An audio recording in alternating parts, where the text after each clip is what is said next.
Welcome to G3 media. ముందుగా headlines చూద్దాం. రాజధాని అమరావతిలో సిఆర్డీఏ నూతన భవనాన్ని ప్రారంభించిన సీఎం చంద్రబాబు. గత 5 ఏళ్లలో రైతులు పడిన కష్టాలు, అవమానాలు చూశానన్న సీఎం. హైదరాబాద్ తరహాలో అమరావతిని స్వయం సమృద్ధి నగరంగా తీర్చిదిద్దుతామని హామీ.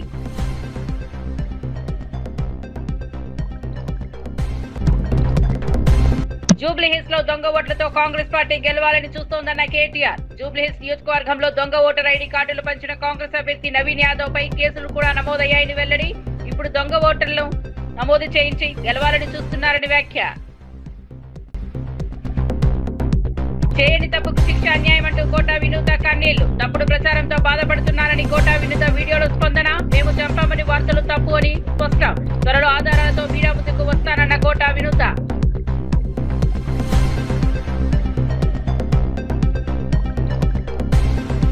మేడారం అభివృద్ధి పనులపై మంత్రి పొంగులేటి సమీక్ష. భక్తుల సదుపాయాల పనులు సమయానికి పూర్తి చేయమన్న ఆదేశం. మహాజాతర ఏర్పాట్లపై అధికారులు మంత్రి సమీక్ష. నాణ్యతతో పనులు చేయాలని సూచించిన మంత్రి పొంగులేటి. ఇక వార్త వివరాల్లోకి వెళ్తే సీఎం చంద్రబాబు మాట్లాడుతూ తన ప్రభుత్వంలో ప్రారంభించిన అన్ని ప్రాజెక్టులు విజయవంతంగా పూర్తయ్యాయని గుర్తు చేశారు. ప్రత్యేకంగా అమరావతి నగర ప్రణాళికలో ల్యాండ్ పూలింగ్ విధానాన్ని అమలు చేసి భూములు అందించడం ప్రపంచ చరిత్రలోనే ప్రత్యేకమని అన్నారు. ఈ విధానం ద్వారా రాష్ట్ర అభివృద్ధికి దోహదమైందని, ఇతర ప్రాజెక్టుల కోసం కూడా ప్రజల భాగస్వామ్యం మరియు సమన్వయంతో పనిచేయాల్సిన అవసరం ఉందని సీఎం చంద్రబాబు స్పష్టం చేశారు. రెండో దానికి కావాల్సిన జాగా కూడా లేదు మనకు, మీరు గుర్తుపెట్టుకోవాలి. అలాంటి సమయంలో మన ఆలోచన విధానం ఏం చేయాలని ఆలోచించినప్పుడు ఎవరిని అడిగినా కూడా చాలా సింపుల్గా 25 పార్లమెంట్లు ఉన్నాయి. ఒక పక్క 12, ఇంకొక పక్క 12, 13వ పార్లమెంట్ ఈ గుంటూరు. రాజధాని ఎక్కడ రావాలంటే ఇక్కడే రావాలని చెప్పాల్సింది పోయి దీనికి లేనిపోని పంచాయతీ పెట్టారు. అక్కడి నుంచి ప్రారంభమైంది. ఆ సమయంలో నాకైతే అసెంబ్లీలో కూడా ఎక్కడ రాజధాని పెట్టాలంటే లేనిపోని సమస్యలు క్రియేట్ చేసి ఎవరెవరు మా ఊరికే కావాలనే పరిస్థితికి వచ్చారు. నేను ఒకటే ఆలోచించాను, ప్రతి ఒక్క ఊరికి ఇచ్చేది కాదు, ఇది రాష్ట్ర భవిష్యత్తుకు ఉపయోగపడే రాజధానిగా ఉండాలి. అందుకే నా నిర్ణయం ఆ రోజు దీనికి సరైన ప్లేస్ వచ్చి విజయవాడ గుంటూరు మధ్యలో అని చెప్పి నిర్ణయం చేశాం మొట్టమొదటిసారిగా. అక్కడి నుంచి అందరూ కూడా ఏదో ఒక రాజధాని కట్టు, 100 ఎకరాల్లో కట్టు, 50 ఎకరాల్లో కట్టు అని చాలామంది చెప్పారు. అప్పటికే నేను ఒక ప్రూఫ్ ఆఫ్ కాన్సెప్ట్ తయారు చేశాను, మీ అందరూ గుర్తుపెట్టుకోవాలి. హైదరాబాద్ నగరంలో ఇట్లనే నన్ను చాలామంది ఎగతాళి చేశారు. నేను హైటెక్ సిటీ కట్టినప్పుడు నా విజన్ చెప్తే ఇది సాధ్యమా అని చాలామంది అవహేళన చేశారు. అది దృష్టిలో పెట్టుకొని నేను ఒకటే చెప్పాను, మళ్ళా జీవితంలో ఇలాంటి అవకాశం రాదు తెలుగు వారికి. ప్రపంచంలో ఒక మంచి రాజధాని, అది కూడా ప్రపంచంలోనే ది బెస్ట్ రాజధాని అక్కడ కట్టింది బ్రౌన్ ఫీల్డ్ రాజధాని, ఇక్కడ గ్రీన్ ఫీల్డ్ రాజధాని కట్టాలంటే దేనికైనా ల్యాండ్ కావాలి, మీరు గుర్తుపెట్టుకోవాలి. ఆకాశంలో రాజధాని కట్టలేము. హైదరాబాద్లో అవకాశం ఏంటంటే రాజధాని కట్టే సమయంలో గవర్నమెంట్ ల్యాండ్స్ చాలా ఉండేటివి. మొత్తం సైబరాబాద్ ఏరియా అంతా కూడా. దానికి కారణం నిజాం పరిపాలనలో అక్కడంతా కూడా డెవలప్ కాలా. గుర్రాలన్నీ కూడా అక్కడ గ్రేజింగ్ పెట్టేవారు, మొల్చేది. అలాంటి ప్రదేశం చాలా గవర్నమెంట్ ల్యాండ్స్ అని కొంతమంది హైదరాబాద్ నుంచి పాకిస్తాన్కి వెళ్ళిపోయి ఆ ల్యాండ్స్ కూడా వదిలిపెట్టిపోయారు. అవన్నీ తీసుకొని నేను బ్రిక్ బై బ్రిక్ డెవలప్ చేసి. బీఆర్ఎస్ వర్కింగ్ ప్రెసిడెంట్ కేటీఆర్ మాట్లాడుతూ రేవంత్ రెడ్డి బైగనికే బాతే అని చెప్పినా హైదరాబాద్ ప్రజలు ఆ మాట వినలేదు. అందుకే నగరంలోని అన్ని సీట్లు బీఆర్ఎస్ కి దక్కాయని వ్యాఖ్యానించారు. ఊర్లలో ప్రజలు రేవంత్ మాటల్లో నమ్మి ఓటు వేయడం వల్ల ఇప్పుడు మోసపోయామని అవగాహన వ్యక్తం చేస్తున్నారు. बैगन की बात ना को कर अंटर बैगन की बात ना को कर क्या बोल रहा रे अंटर నిజంగా కూడా కాంగ్రెస్ వాళ్ళు ఏం చేసిరంటే హైదరాబాద్ వాళ్ళు నమ్మలే. మీరు హైదరాబాద్ లో ఒక్క సీటు కూడా కాంగ్రెస్ కు మీరు ఇయ్యలే. ఎందుకంటే మీకు ముందే తెలుసు కాంగ్రెస్ ఎంత మోసం పార్టీ మీకు తెలుసు. అందుకే హైదరాబాద్ లో ఒక్క సీటు కూడా ఇవ్వకుండా మొత్తం అన్ని సీట్లను కేసీఆర్ కి అప్పచెప్పి కేసీఆర్ నాయకత్వంలోనే ఈ రాష్ట్రం ముంగట్టుకోవాలి, హైదరాబాద్ ముంగట్టుకోవాలని చెప్పి మీరు తీర్పిచ్చారు. కానీ ఊర్లల్లా ఈ బైగన్ కే బాతని కొంతమంది నమ్మిరు, ఈ బైగన్ గాళ్ళని కొంతమంది నమ్మిరు, నమ్మి మోసపోయినరు. ఇలా మోసపోయిన వాళ్ళు మీకంటే ఎక్కువ ఊళ్ళల్లో తిరుగుతున్నారు. మీరు చూస్తున్నారు, యూట్యూబ్లలో తిరుగుతున్నాయి, వాట్సాప్లలో తిరుగుతున్నాయి. ఈ బైగన్ కే బాతే అంటే ఎట్లుంటాయంటే ఇప్పుడు నేను చెప్పిన చూడు, రేవంత్ రెడ్డి చెప్పిన మాటలు 4,000 ఇస్తా, 6,000 ఇస్తా, కేసీఆర్ 10,000 ఇస్తా, నేను 15,000 ఇస్తా, ఇండ్లు కట్టిస్తా అన్నాడు. ఇందిరమ్మ రాజ్యం అంటే ఇల్లు గులగొట్టుడేనా? ఇందిరమ్మ రాజ్యం ఇందిరమ్మ రాజ్యం ఇందిరమ్మ రాజ్యం అంటే నువ్వు వచ్చినాక హైదరాబాద్ లో కొత్తగా ఒక్క ఇటుక పెట్టింది లేదు, ఒక ఇల్లు కట్టింది లేదు, కొత్తగా ఒక రోడ్ వేసింది లేదు, ఒక బ్రిడ్జ్ కట్టింది లేదు. కానీ ఎన్ని ఇండ్లు గులగొట్టినావు, ఎంతమందిని ఇండ్లలో ఉండే మా గరీబోళ్లను ఎంతమందిని రోడ్డు మీదకి నూకినావు. నీ హైడ్రా బుల్డోజర్ల అరాచకం ఆగాలంటే ఖచ్చితంగా మన అభ్యర్థి గెలవాలి. ఇవాళ జరుగుతున్న ఈ పోరాటం ఏదైతున్నదో తెలంగాణలో ఉన్న గరీబులకు, తెలంగాణని ఇవాళ గద్దల్లాగా తన్నుక తింటున్న కాంగ్రెస్ వాళ్లకు మధ్యనే జరుగుతా ఉన్నది. మీరు దయచేసి. మంత్రి హరీష్ రావు జూబ్లీహిల్స్ ప్రచారంలో తీవ్రమైన వ్యాఖ్యలు చేశారు. చోటు చూడకుండా ఓట్లు వేస్తే ఇళ్లపై బుల్డోజర్లు వచ్చేసే పరిస్థితి ఏర్పడొచ్చని శ్రేణులకు హెచ్చరించారు. హైడ్రా సమస్యలు పరిష్కరించాలంటే కాంగ్రెస్ ఓడిపోవాల్సిన అవసరం ఉందని, హైడ్రా బంద్ కావాలంటే స్థానిక అభ్యర్థి మాగంటి సునీతమ్మ గెలవాలని అభిప్రాయపడ్డారు. नहीं तो क्या बोलता हूं मैं, घना थोड़े तो भी कांग्रेस को वोट डाले और थोड़ तुम बोलता। जुबली हिल्स में जितने भी बस्ती हैं वहां फिर इलेक्शन होने के बाद अगर से कांग्रेस जीते तो बुलडोजर आपके गली में आ जाएगा। बुलडोजर नहीं आना है, घर नहीं तोड़ना है, कांग्रेस को सबर सिखाना है, हमारे मागंटी सुनीतम्मा जी को जिताना है। ये आप सब बस्ती में अपने लोगों को बताइए, सब घर घर में जाके समझाइए।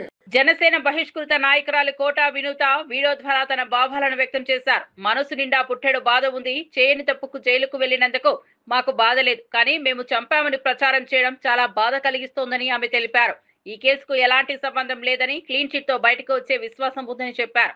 ప్రస్తుతం చెన్నై కోర్టులో విచారణ జరుగుతున్నందున ఎక్కువగా మాట్లాడలేకపోతున్నానని, త్వరలో అన్ని ఆధారాలతో మీడియా ముందుకు వస్తానని ఆమె పేర్కొన్నారు. మీ ముందుకు వీడియో ద్వారా వస్తున్నాను. మనసు నిండా పుట్టెడు బాధతో మీ ముందుకు వచ్చాను.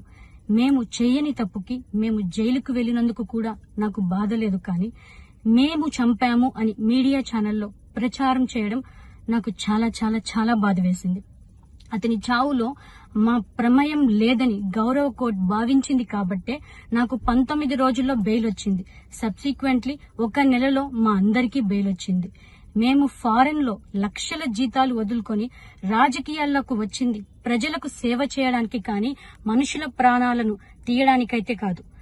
అలాంటి మనస్తత్వం మాది కాదు. ఈ కేసులో మాకు ఎలాంటి సంబంధం లేదని గౌరవ కోర్టులో మేము నిరూపించుకొని క్లీన్ చీట్ తో తప్పకుండా ఈ కేసు నుండి బయటకు వస్తాం. ఈ కేసు చెన్నై కోర్టులో విచారణ ఉన్నందున నేను ఈ కేసు గురించి ఇంతకు మించి మాట్లాడకూడదని మా లాయర్లు నన్ను సూచించారు. మేము ఏ తప్పు చేయలేదు, నిజ నిజాలు ఆ దేవదేవుడికి శివయ్యకి తెలుసు. ధైర్యంగా పోరాడతాం.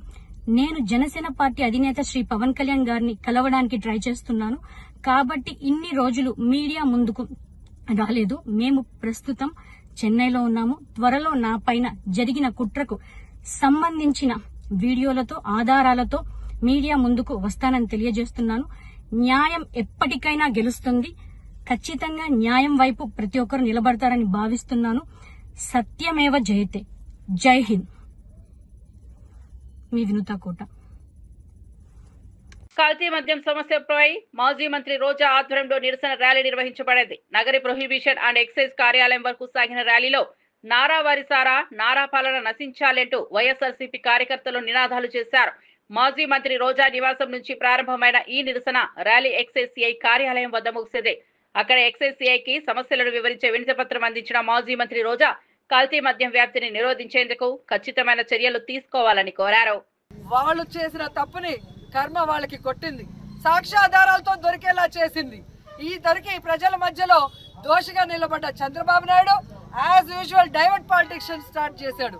ఈ డైవర్షన్ పాలిటిక్స్ ఎలా ఉన్నాయంటే దొరికిన జయచంద్రారెడ్డి వైఎస్ఆర్సీపీ కోవట్టంట. మరి నువ్వెందుకయ్యా టికెట్ ఇచ్చావు? గతంలో నీ పార్టీలో గెలిచి మళ్ళీ నెక్స్ట్ టైం 2019లో ఓడిపోయిన శంకర్ యాదవ్ కిందకి ఇవ్వలా? అంటే దొరికితే వైఎస్ఆర్సీపీ వాళ్ళు, దొరకకపోతే తెలుగుదేశం జనసేన వాళ్ళ. అంటే ఈరోజు తెలుగుదేశానికి వైఎస్ఆర్సీపీ నుంచి వచ్చిన వాళ్ళందరూ కూడా లావు కృష్ణ గారు కానివ్వండి, వేమిరెడ్డి శాంతి గారు కానివ్వండి, వేమిరెడ్డి ప్రభాకర్ గారు కానివ్వండి, మాగుంటి సుబ్బరామరెడ్డి గారు కానివ్వండి, ఆనం గారు కానివ్వండి, అలాగే సుభాష్ గారు, అలాగే గొలుసు పారసారు, వీళ్ళంతా కోవట్లేనా వైఎస్ఆర్సీపీ? సో సిగ్గొచ్చేటు చంద్రబాబు నాయుడు. అనుభవం ఉంది అని చెప్తున్నావు. నీ అనుభవం అవినీతికి, నీ అనుభవం ప్రజల్ని దోచుకోవడానికి తప్ప దేనికి ఉపయోగపడదని మరోసారి నిరూపించబడిపోయింది. ఈరోజు నువ్వు ముఖ్యమంత్రిగా ఉన్న ఆంధ్రప్రదేశ్లో, ఈరోజు నీ ఏపీ స్టేట్లో ఈ విధంగా కల్తీ లిక్కరు ఇంత పెద్ద ఎత్తున మరి దొరికితే దేశంలో అందరూ కూడా తుపుక్కున ఉంచుతున్నారు. కానీ నువ్వేమో సిగ్గు లేకుండా మాకు సంబంధం లేదు, నేను సిట్టు ఎంక్వైరీ చేస్తానని చేతులు దులుపుకుంటున్నావు. నువ్వు ముఖ్యమంత్రిగా ఉన్నప్పుడు ఎన్ని జరిగాయి స్కాములు. నువ్వు వేసిన ఏ సిట్ అయినా ఎప్పుడైనా విచారణ జరిపి న్యాయం చేసిందా? దోషుల్ని శిక్షించిందా? నీ సిట్టు నీ చేతిలో, సిట్ అంటే సిట్టు, స్టాండ్ అంటే స్టాండ్ అన్న విధంగా ఉంది తప్ప ఉపయోగం లేదు. దీంట్లో లోకేష్ నుంచి, చంద్రబాబు నాయుడు గారి నుంచి, పవన్ కళ్యాణ్ వరకు, కొల్లు రవీంద్ర వరకు ముడుపులు అందాయి కాబట్టే వీళ్ళు 16 నెలలు విచ్చలవిడిగా వేల కోట్లు దోచుకున్నారు. అందుకే దీని మీద సిబిఐ ఎంక్వైరీ వేయాలి అని మేమందరం కూడా మహిళల తరఫున డిమాండ్ చేస్తున్నామని కూడా ఈ సందర్భంగా తెలియజేసుకుంటున్నాను. కల్తీ మద్యం వ్యాప్తిని నిరోధించడానికి వైసీపీ పిలుపు మేరకు సోమవారం మచిలీపట్నం బైపాస్ రోడ్లోని ఎక్సైజ్ జిల్లా సూపరింటెండెంట్ కార్యాలయం వద్ద నిరసన కార్యక్రమం జరిగింది. మాజీ మంత్రి, వైసీపీ జిల్లా అధ్యక్షుడు పేర్ని నాని ఆధ్వర్యంలో నిర్వహించిన ఈ కార్యక్రమంలో వైసీపీ శ్రేణులు పెద్ద సంఖ్యలో పాల్గొని ప్రభుత్వానికి వ్యతిరేకంగా నినాదాలు చేశారు.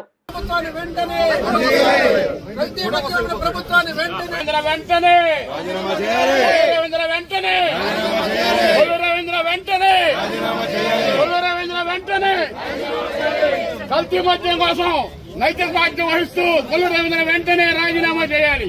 16 నెలలుగా రాష్ట్రంలో కల్తీ మద్యం అమ్మిస్తున్న కొల్లు రవీంద్ర వెంటనే 16 నెలలుగా రాష్ట్రంలో కల్తీ మద్యం అమ్మిస్తున్న కొల్లు రవీంద్ర వెంటనే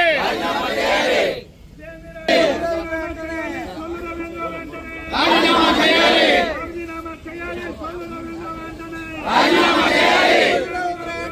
రాజీనామా చేయాలి.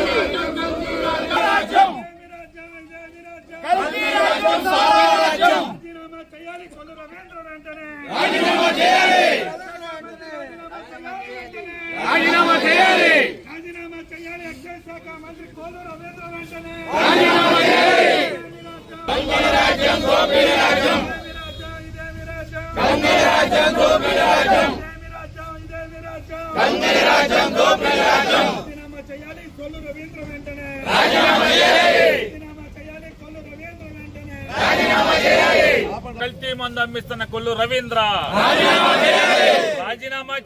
16 మాసాలుగా రాష్ట్రంలో కల్తీ మందు అమ్మిస్తున్న కొల్లు రవీంద్ర రాజీనామా చేయాలి.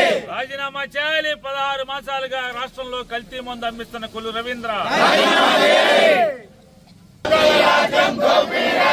ఇదే మీ రాజ్యం, ఇదే మీ రాజ్యం, ఇదే మీ రాజ్యం, ఇదే మీ రాజ్యం. ఇటీవల పేర్ని నాని కూటమి ప్రభుత్వంపై సంచలన వ్యాఖ్యలు చేశారు. ఎన్నికల ముందు పరిస్థితుల్లో ప్రజలకు సంపద సృష్టిస్తామని చెప్పి ఇప్పుడు అదే సంపదను కొందరు స్వాధీనం చేసుకుంటున్నారని ఆరోపించారు. రాష్ట్రాన్ని గాలి తాకి గంగలో కలిపారనే బాధ్యతలు ఉన్నట్లు కూడా నాని వెల్లడించారు. కల్తీ మద్యం నిందితుడు జనార్దన్ రావుని గురించి ఆయనకి సంబంధించిన ప్రభుత్వంలో కొందరు చర్చలు జరుగుతున్నాయని, జనార్దన్ కు టీడీపీ నాయకులతో ఎలాంటి సంబంధం లేదైతే ముంబైకి వెళ్లి ఎందుకు పట్టుకోలేదని నాని ప్రశ్నించారు. ఆస్తుపాస్తులు సంపాదిస్తారేమో, ఆదాయాలు సంపాదిస్తారేమో అని ప్రజలు ఓటేస్తే వీళ్ళు ప్రజల్ని గాలి కొదిలి రాష్ట్రాన్ని గంగలో కలిపి వీళ్ళు మాత్రం ఎవడికాడు సొంతంగా సంపద సృష్టించే పనిలో పడ్డారు. అసలు నిన్న చూసాం కొల్లు రవీంద్ర ఆర్భాటం, ఈ సొల్లు మాటలు.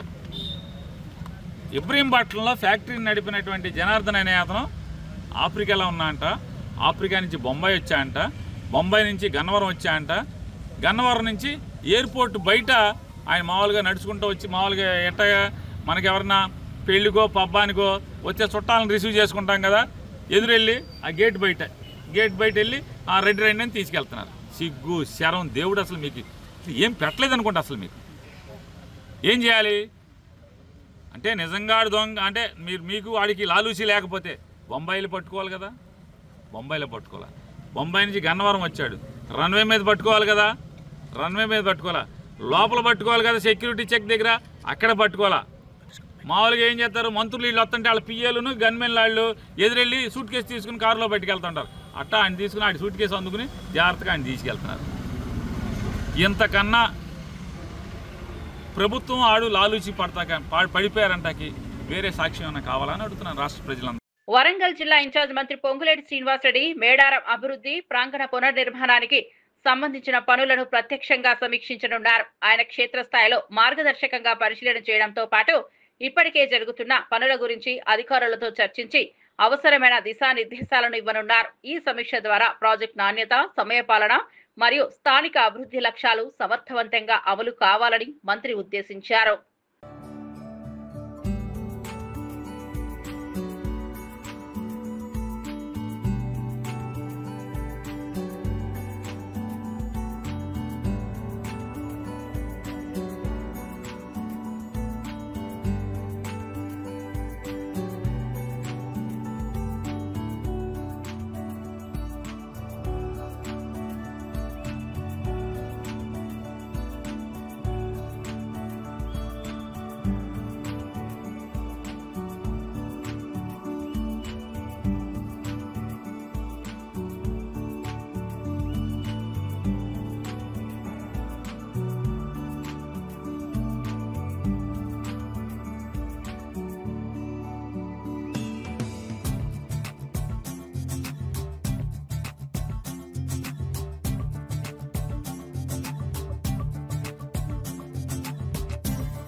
మాజీ మంత్రి కారుమూరి నాగేశ్వరరావు మద్యం వ్యాపారం, రాష్ట్ర పాలనపై తీవ్ర వ్యాఖ్యలు చేశారు. ఆయన కూటమి ప్రభుత్వం పేదల ప్రజల రక్తం, మాంసాన్ని దోచుకుంటూ అన్ని రంగాల్లో ఆంధ్రప్రదేశ్లో అడుగుంటూ పోయిందని అన్నారు.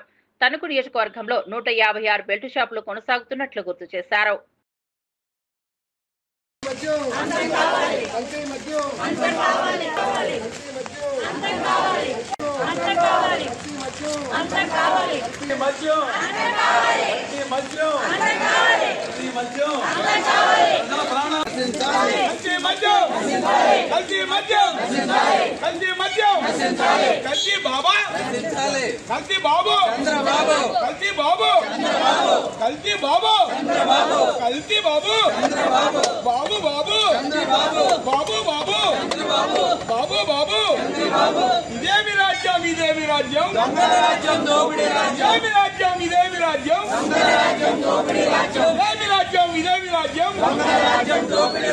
నూట 75 కాన్స్టిట్యున్సీల్లోనూ ఇవాళ కల్తీ మద్యం మీద ఎక్సైజ్ ఆఫీసుల దగ్గర, ఈఎస్ ఆఫీసుల దగ్గర ధర్నా కార్యక్రమం జరుగుతూ ఉంది.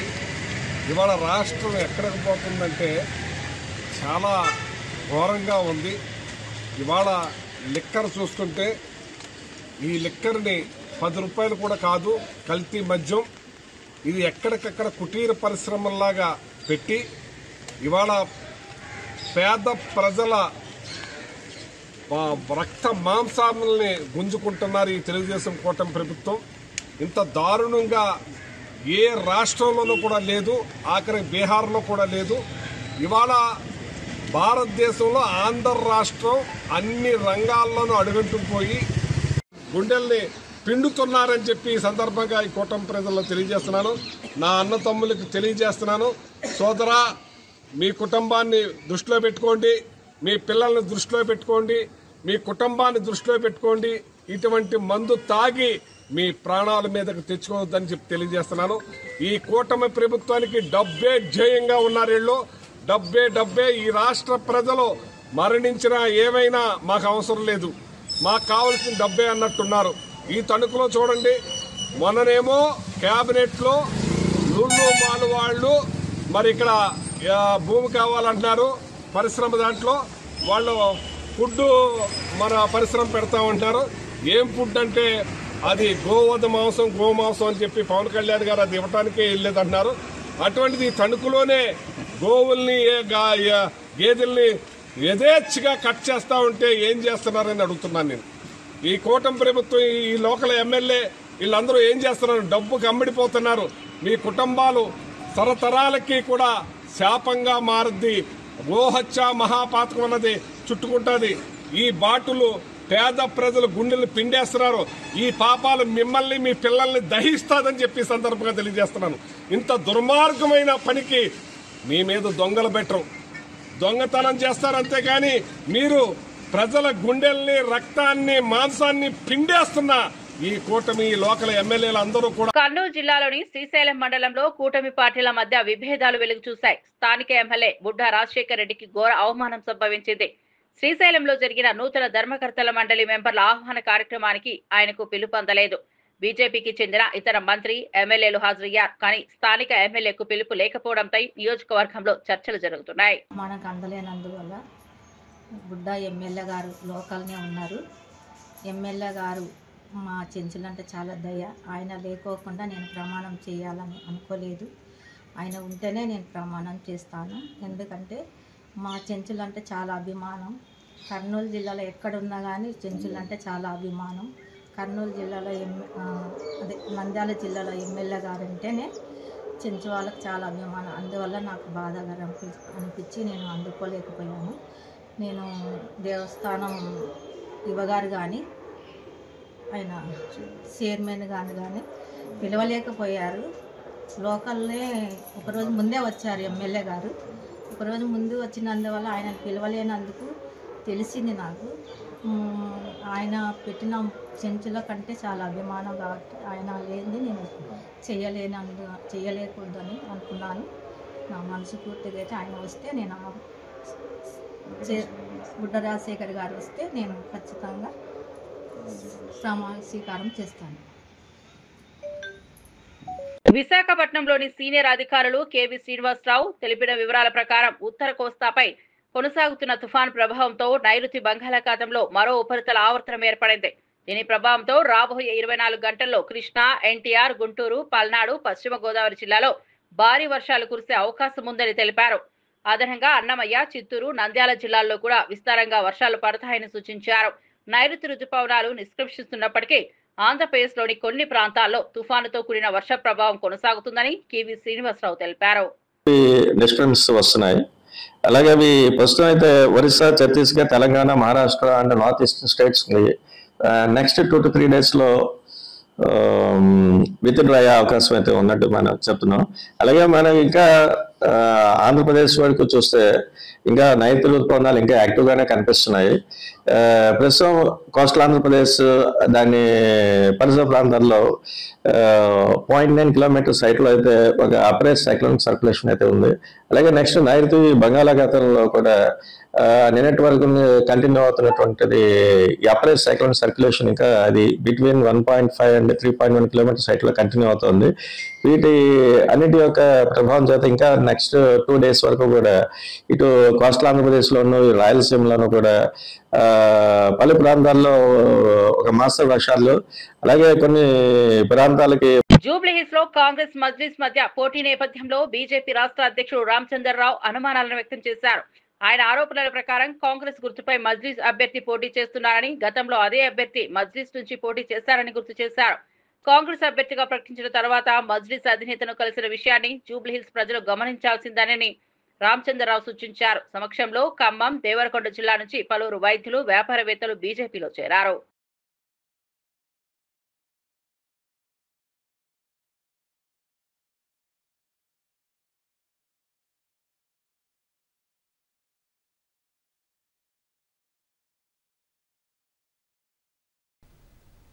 మరి ఇవాళ సాయంకాలం కానీ రేపటి వరకు కూడా మా అభ్యర్థి ప్రకటించాం మేము. అది పార్లమెంటరీ బోర్డు కూడా పంపించి అక్కడి నుంచి ఆమోదం వచ్చిన తర్వాత అధికారిక పూర్తిగా ఇక్కడ దాన్ని అనౌన్స్మెంట్ చేయడం ఉంటుంది. కాంగ్రెస్ పోటీ చేస్తుందా, మజ్లిస్ పోటీ చేస్తుందా, లేకుంటే Majlis party candidate Congress symbol మీద పోటీ చేస్తుందా? ఎందుకంటే ఇప్పుడు ఉన్నటువంటి కాంగ్రెస్ క్యాండిడేట్ డైరెక్ట్ గా టికెట్ వచ్చిన తర్వాత ఎంఐఎం అధినేత దగ్గర పోయి కాళ్ళకు దండం పెట్టి ఆశీర్వాదం తీసుకున్నాడు. ఇది స్పష్టంగా మనకు కనబడుతుంది. ఈయన MIM candidate Congress party symbol మీద పోటీ చేస్తున్నాడు. గతంలో ఇదే ఎంఐఎం కొన్ని రోజులు బీఆర్ఎస్ కూడా కాపురం చేసింది. వాళ్ళ మద్దతుతోనే బీఆర్ఎస్ గెలిచింది సిటీలో కానీ అక్కడ కానీ కొన్ని సీట్లు. ఎంఐఎం వాళ్ళ స్థానం 2వ స్థానం వచ్చినప్పుడు కూడా పోటీ చేయకుండా వాళ్ళ క్యాండిడేట్ని కాంగ్రెస్ పార్టీ నుంచి నిలబెడుతున్నాడు. అంటే ఇది ఒక జూబ్లీ హిల్స్ ప్రజల మీద ఇది మోసపూర్వకమైన చర్చగా ఈరోజు భావిస్తా ఉన్నాం. ఈరోజు ఎంఐఎం పార్టీ కాంగ్రెస్ సపోర్ట్తో గెలవాలని చెప్పేసి కాంగ్రెస్లో వాళ్ళ క్యాండిడేట్ పంపించి గెలిచే ప్రయత్నం చేస్తున్నారు. జూబ్లీ హిల్స్ ప్రజలు జాగ్రత్తగా చూడాల్సిన అవసరం ఉన్నది.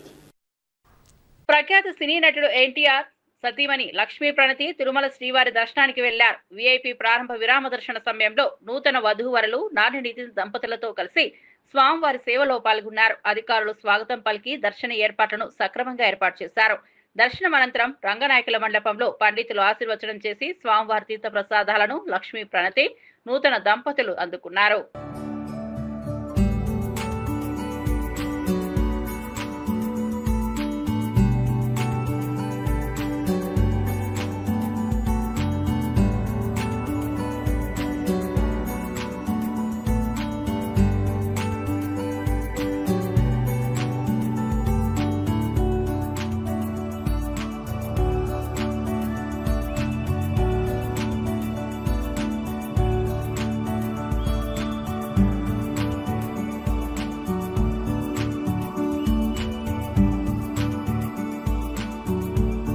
బులెటిన్ ముగించే ముందు హెడ్లైన్స్ మరోసారి చూద్దాం. రాజధాని అమరావతిలో సిఆర్డీఏ నూతన భవనాన్ని ప్రారంభించిన సీఎం చంద్రబాబు. గత 5 ఏళ్లలో రైతులు పడిన కష్టాలు, అవమానాలు చూశానన్న సీఎం.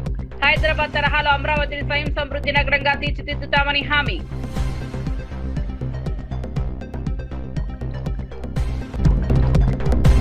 జూబ్లీహిల్స్ లో దొంగ ఓట్లతో కాంగ్రెస్ పార్టీ గెలవాలని చూస్తోందన్న కేటీఆర్. జూబ్లీహిల్స్ నియోజకవర్గంలో దొంగ ఓటర్ ఐడి కార్డులు పంచిన కాంగ్రెస్ అభ్యర్థి నవీన్ యాదవ్ పై కేసులు కూడా నమోదయ్యాయని వెల్లడి. ఇప్పుడు దొంగ ఓటర్లను నమోదు చేయించి గెలవాలని చూస్తున్నారని వ్యాఖ్య. చేయని తప్పుకు శిక్ష అన్యాయం అంటూ కోటా వినూత కన్నీళ్లు. తప్పుడు ప్రచారంతో బాధపడుతున్నారని కోటా వినూత వీడియోలో స్పందన. మేము చంపామని వార్తలు తప్పు అని స్పష్టం. త్వరలో ఆధారాలతో మీడియా ముందుకు వస్తానన్న కోటా వినూత.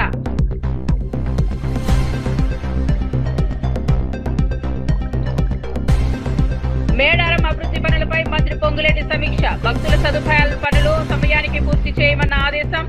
మహాజాతర ఏర్పాట్లపై అధికారులు మంత్రి సమీక్ష. నాణ్యతతో పనులు చేయాలని సూచించిన మంత్రి పొంగులేటి. మరిన్ని అప్డేట్స్ కోసం చూస్తూనే ఉండండి G3 మీడియా.